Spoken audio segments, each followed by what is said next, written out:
今天呢，想跟大家聊一下，就是很多的粉丝他都会给我留言说你回来吧，但也有人说你不要回来了，疫情这么严重，你回来干嘛？当然，疫情这么严重，我肯定是不会回去的。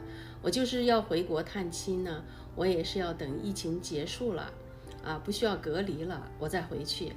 那我现在跟大家聊一聊，曾经出国的那些华人，他们过得怎么样呢？那未来呢，是选择出国还是留在国内？为什么有的华人来到了美国，他选择又待了一段时间，他又选择回去了？为什么有的人呢，他一直在这里生活，而且感觉很好？那现在我们接着这个问题来跟大家聊一聊。几十年前，也许真的很多人会羡慕出国的人，但是呢，现在出国已经变得很正常了，没什么稀罕的了。其实这些呢，都是时代的变化，所以趋势很重要。有了趋势，才有更好的发展空间。20几年前，如果去国外发展，可能比国内发展的好。但是中国这几年的翻天覆地的变化，工业化、城市化，也就是说，今天已经不再是以前的那个中国了。上个世纪90年代沿海搞工业化，你跟着做，你就能赚到钱。那过去的10年，如果你进入了互联网的行业，你跟着做，你也能赚到钱。还有什么力量会比时代的力量更加强大呢？一个人再聪明，聪明不过时代吧；一个人再努力，也努力不过趋势吧。说个最简单的例子，20年前，如果你在海外赚了20万美金带回国去，换算成人民币，那将是一大笔钱。但是呢，现在如果你带了20万美金回去，又能怎么样呢？很多的粉丝也很关心我们在美国的华人，这其中呢，也包括很多留学生的家长都会留言给我：美国乱不乱？安全不安全？这些海鲜是从海边的海鲜市场买回来的，大概花了有200美元。这是我在我哥哥家吃饭。因为我的短视频呢，很少有家人的出现，所以呢，这一期呢，我特意让我的家人出现一下，给大家看一下。很多的粉丝也会留言给我，你在美国一定要注意安全。其实这里没有想象的那么乱，再安全的地方都会有不安全的事情发生。也有人问我，你出门要带枪吗？现在毕竟是一个和平年代，又不是战争年代，我们出门带那些东西干嘛呀？其实在美国，安不安全也要看你住在什么地方。在治安好的小区，或者是住在偏远的地区，你关不关门都一样。治安不好的地区，你关不关门也是一样。美国到底乱不乱，安全不安全？也有很多人问我，疫情的数字是不是真实的？那当然是真实的了。有钱人可以选择治安好的小区，很多小区都是有门卫的，进门要验证身份才可以。但是大部分人住的呢，都是没有铁门的小区，也很安全。如果住在黑人集中的小区，相对安全就肯定会差了很多。现在呢，我们在海外的华人随便发个什么视频，很多人都会说你不要回来了，你就在那待着吧，你不要把病毒带回来了。其实呢，像现在这种特殊时期，没有什么特别的事情，也没有人愿意来回坐飞机这样折腾，机票也贵，这也贵那也贵的，回去还要被隔离，对吧？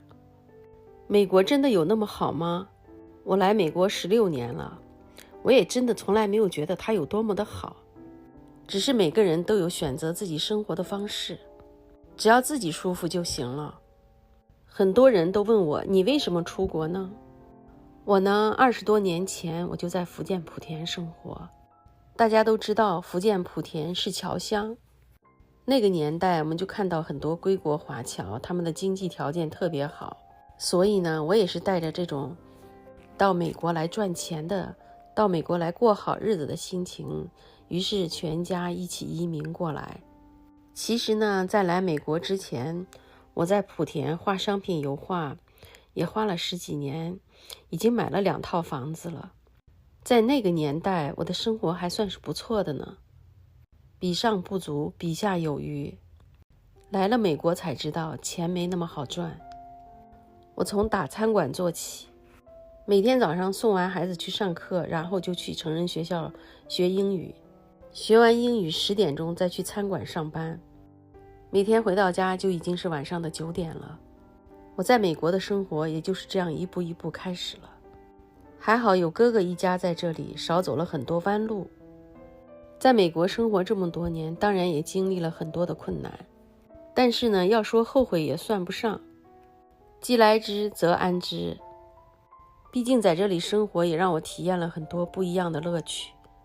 每个人呢都有自己选择生活的权利，因为我在国内就喜欢安静，毕竟我是画画的，我喜欢这里的安静简单，没有复杂的人际关系。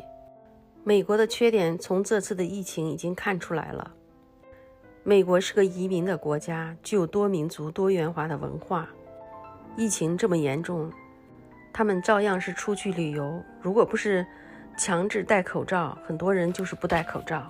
这也就是美国的疫情为什么控制不住的原因。他们想要享受这种自由自在的生活，他们也要为这种自由自在的生活付出代价。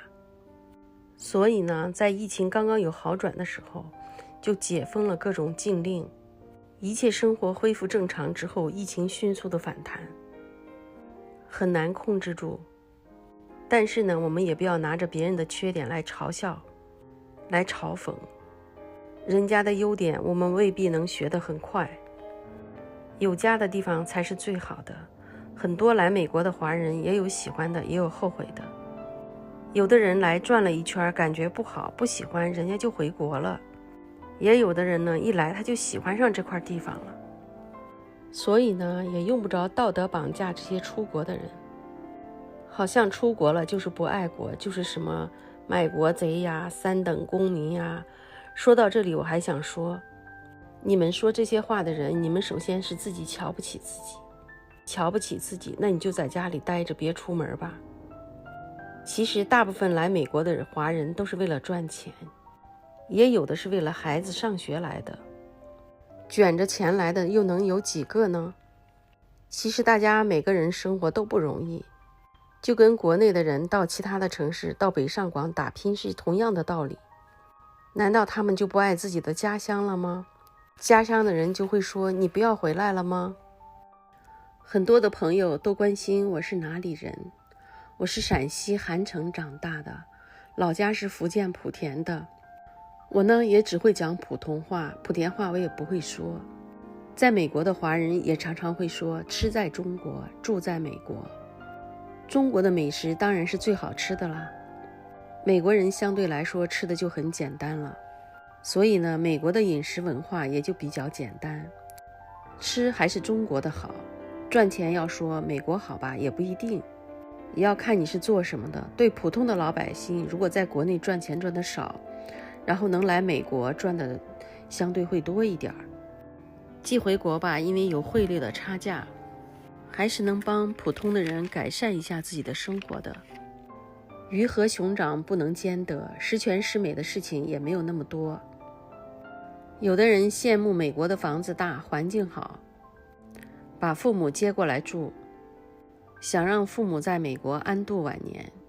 但是呢，很多老人来了以后，住了一段时间也都不喜欢，没住多久也就闹着回国了。